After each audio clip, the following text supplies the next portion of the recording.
Alhamdulillah, alhamdulillahilladzi anjala as-sakinata fi qulubil mu'minin liyazdadu imanan ma'a imanihim.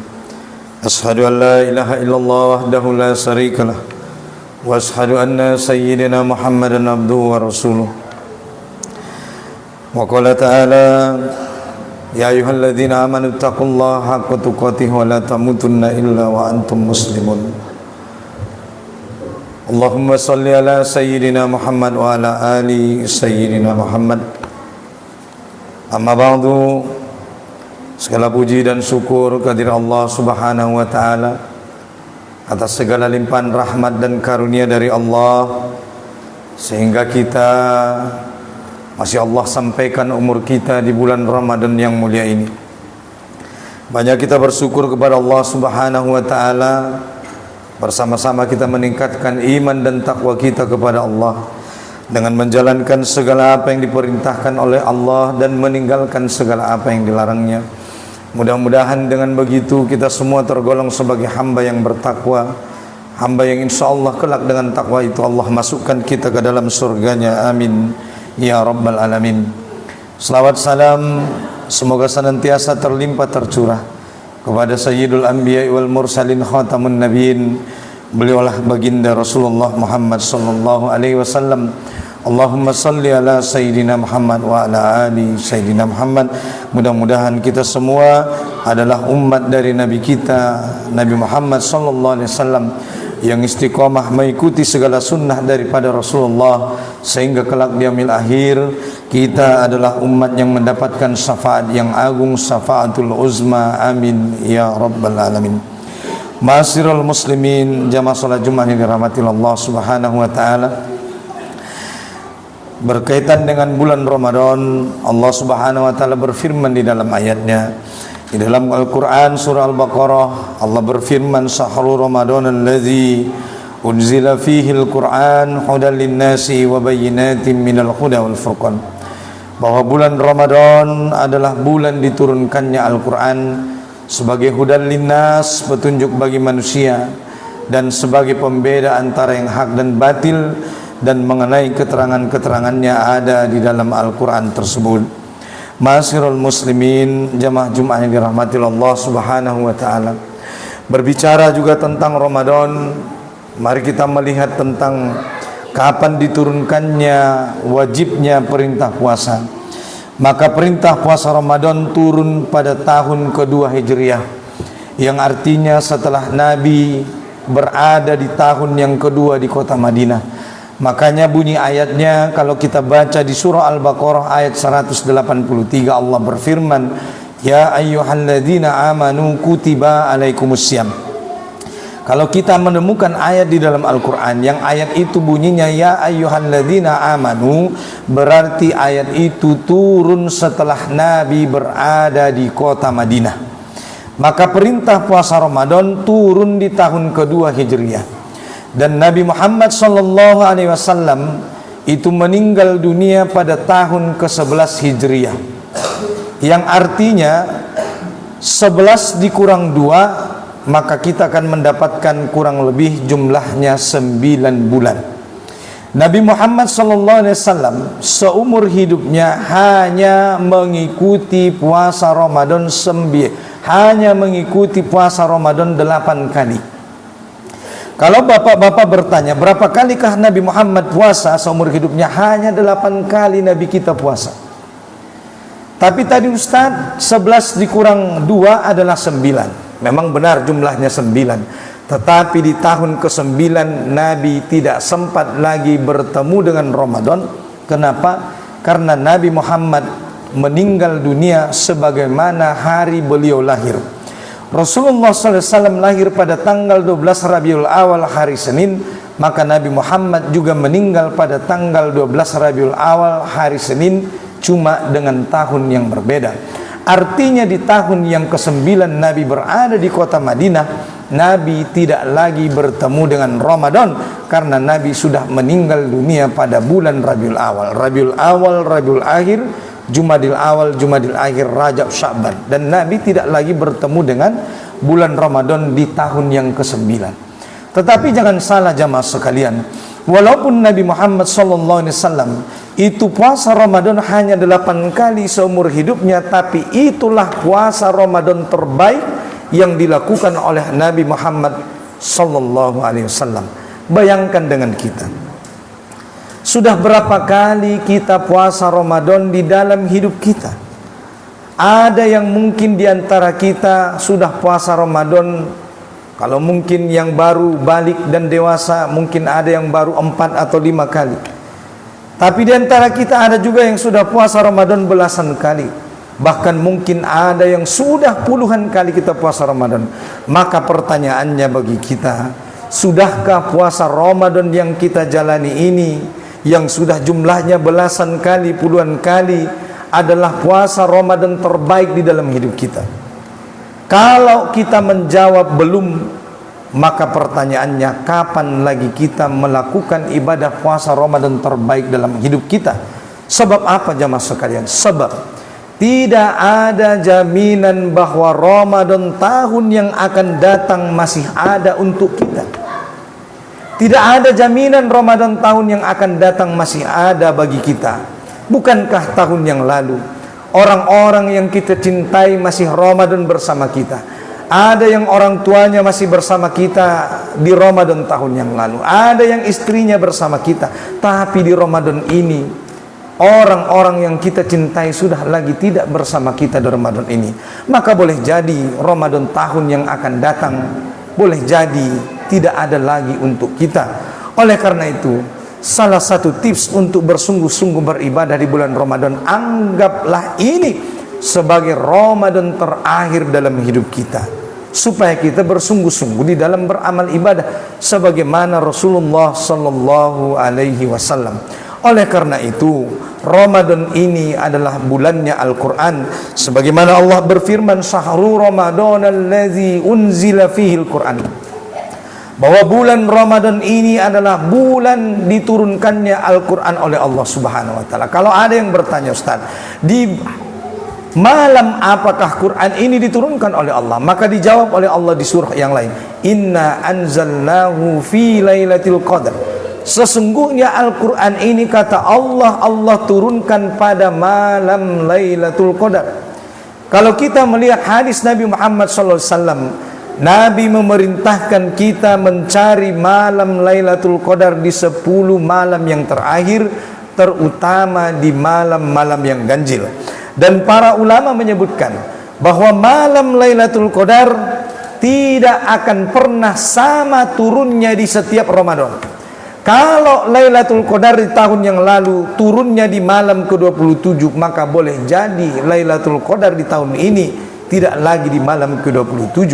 Bisa jadi di malam ke-21, bisa jadi di malam ke-23. Begitu para ulama menjelaskan. Oleh karena itu, hendaklah kita bersungguh-sungguh beribadah, terutama di 10 malam yang terakhir, terutama beribadah di Ramadan dengan tadarus Quran, dengan mudarasah Quran.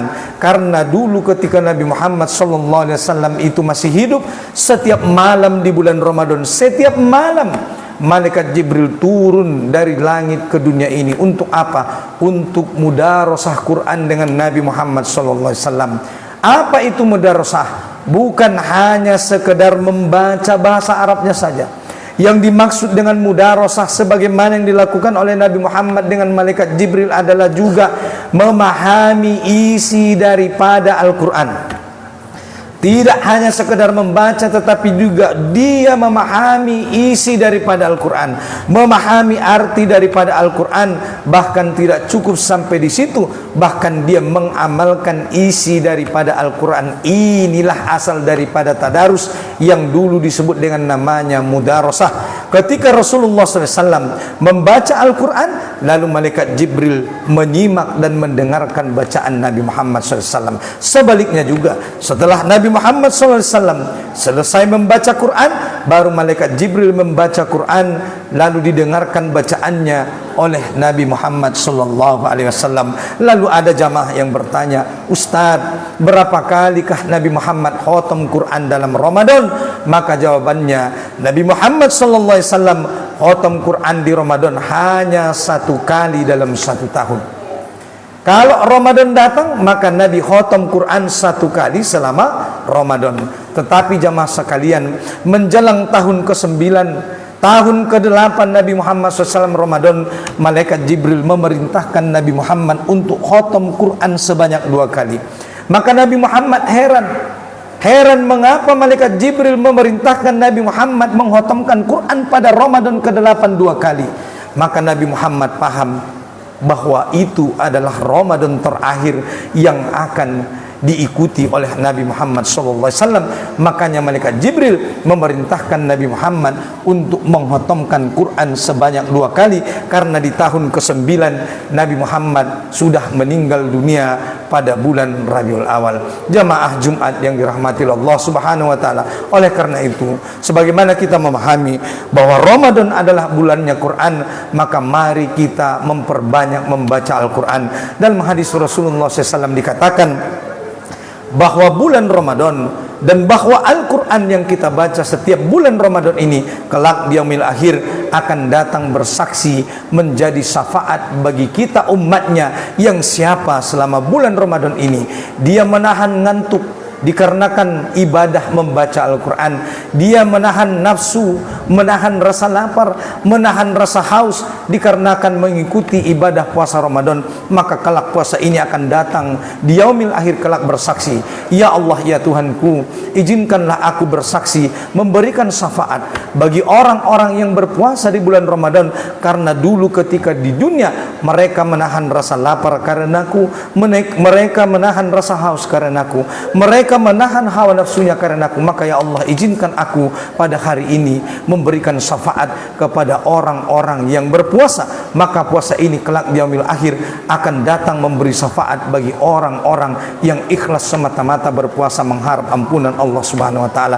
Begitu juga dengan bacaan Quran. Siapa yang tadarus Quran setiap malamnya, terutama di masjid kita ini, maka kelak Quran yang dia baca ini kelak akan bersaksi di hadapan Allah Subhanahu wa taala bahwa benar hamba-hamba Allah Subhanahu wa taala ini adalah beribadah di bulan Ramadan, menahan rasa ngantuk demi membaca ayat-ayat Allah Subhanahu wa taala. Hadirin jamaah Jumat yang dirahmati Allah Subhanahu wa taala. Oleh karena itu, mari kita bersungguh-sungguh beramal ibadah. Apa yang kita perbanyak di Ramadan ini adalah amal ibadah, termasuk diantaranya adalah qiyamul lail, salat sunnah tarawih witir, salat sunnah tahajud. Termasuk diantaranya adalah dengan memberikan infak dan sedekah. Rasulullah SAW dikatakan dalam hadis, apabila telah datang bulan Ramadan, maka Rasulullah lebih dermawan daripada air yang mengalir, maka perbanyaklah infak dan sedekah. Kemudian lagi, apa amalan yang dicontohkan oleh Rasulullah selama bulan Ramadan? Di antaranya adalah iktikaf di 10 malam yang terakhir, yaitu mencari malam Lailatul Qadar. Kemudian yang terakhir, selama Ramadan ini, dari malam pertama sampai malam yang terakhir adalah perbanyak ibadah dengan memperbanyak doa. Karena di dalam ayat itu Allah mengatakan, wa ija sa'alaka ibadi anni fa inni qarib ujibu da'watad da'i jadan. Aku mengabulkan doa orang-orang yang berdoa kepadaku. Oleh karena itu, kalau bisa selama 30 hari Ramadan, maka 30 jenis doa kita. Kenapa? Karena Ramadan ini adalah hari-hari di mana doa-doa sangat diijabah dan dikabulkan oleh Allah Subhanahu wa taala. Bahkan di dalam hadis dikatakan bahwa dari waktu berakhirnya asar sampai menjelang masuknya waktu maghrib berbuka puasa adalah waktu di mana, tempat di mana doa-doa sangat diijabah oleh Allah Subhanahu wa taala. Bila perlu sekalian jamaah yang dirahmati Allah Subhanahu wa taala, kumpulkan keluarga kita di rumah, sejenak kita berdoa ba'da asar sampai menjelang waktu maghrib, karena doa-doa sangat dikabulkan oleh Allah Subhanahu wa taala. Kita adalah makhluk yang masih banyak hajat, banyak keinginan. Inilah saatnya bagi kita memohon kepada Allah Subhanahu wa taala. Selama seseorang itu berpuasa sampai berbuka puasa, maka doa-doanya sangat didengarkan oleh Allah Subhanahu wa taala. Oleh karena itu, perbanyaklah amal ibadah, perbanyaklah memohon ampun kepada Allah Subhanahu wa taala, karena memang siapa yang bertemu dengan Ramadan lalu Ramadan ini tidak membuat dia mendapatkan ampunan dari Allah Subhanahu wa taala adalah termasuk sebagai orang yang merugi. Pernah suatu waktu Nabi Muhammad SAW naik ke atas mimbar, lalu Nabi mengaminkan sebanyak 3 kali. Para sahabat heran melihat Nabi Muhammad mengucapkan amin ketika menaiki tangga pertama, tangga kedua, tangga ketiga. Lalu Nabi mengucapkan 3 kali amin. Lalu sahabat bertanya, "Ya Rasulullah, tadi kami mendengar engkau mengucapkan amin 3 kali. Apa yang sebenarnya terjadi?" Maka Nabi Muhammad menjawab, "Tadi malaikat Jibril datang menemuiku ketika aku naik ke atas mimbar. Lalu malaikat Jibril memerintahku untuk mengucapkan amin." Yang pertama kata Nabi Muhammad SAW, kata malaikat Jibril, "Ya Rasulullah, aminkanlah doaku bahwa sungguh merugilah orang yang dia berjumpa dengan bulan Ramadan, tetapi bulan Ramadan tidak bisa menjadikan dia mendapatkan ampunan Allah Subhanahu wa taala." Lalu doa ini diaminkan oleh Nabi Muhammad SAW dan diaminkan oleh malaikat Jibril. Jamaah sekalian, yang mengaminkan doa ini bukan sembarang manusia. Yang mengaminkan doa ini adalah manusia terbaik yang pernah ada di muka bumi. Itulah Nabi Muhammad SAW. Oleh karena itu, jangan sampai kita bertemu dengan bulan Ramadan, tetapi bulan Ramadan ini tidak menjadikan kita dosa-dosanya diampuni oleh Allah Subhanahu wa taala. Jangan sampai kita termasuk kepada doa yang diaminkan oleh Nabi Muhammad SAW, yaitu termasuk kepada orang-orang yang merugi yang tidak mendapatkan ampunan Allah Subhanahu wa taala. Kemudian yang kedua, doa yang diaminkan oleh Nabi Muhammad yang dibacakan oleh malaikat Jibril adalah siapa orang yang dia masih bertemu dengan kedua orang tuanya, masih memiliki kedua orang tua atau salah satu daripada keduanya, kemudian kedua orang tuanya atau salah satu orang tuanya itu tidak bisa mendapatkan, tidak bisa menjadikan dia mendapatkan surga Allah Subhanahu wa taala, maka dia adalah orang yang merugi. Lalu diaminkan oleh Nabi Muhammad SAW, rugilah orang yang dia di dalam hidupnya bertemu dengan orang tuanya, tapi orang tuanya tidak bisa menjadikan dia mendapatkan surga Allah Subhanahu wa taala. Yang terakhir, yang ketiga, doa yang diaminkan oleh Nabi Muhammad adalah yaitu siapa orang yang mendengar nama Nabi Muhammad SAW diucapkan lalu dia tidak membacakan salawat, maka dia adalah termasuk orang yang merugi. Lalu doa itu pun diaminkan oleh Nabi Muhammad SAW. Jamaah Jumat yang dirahmati Allah Subhanahu wa taala. Oleh karena itu, jangan sampai kita menjadi orang-orang yang merugi diri selama bulan Ramadan ini, agar kita kelak menjadi orang-orang yang beruntung. Bahkan nanti setelah kita mengikuti ibadah Ramadan ini selama 30 hari, maka insya Allah nanti di 1 Syawal kita akan kembali menjadi orang-orang yang fitrah sebagaimana bayi yang baru dilahirkan. Kenapa?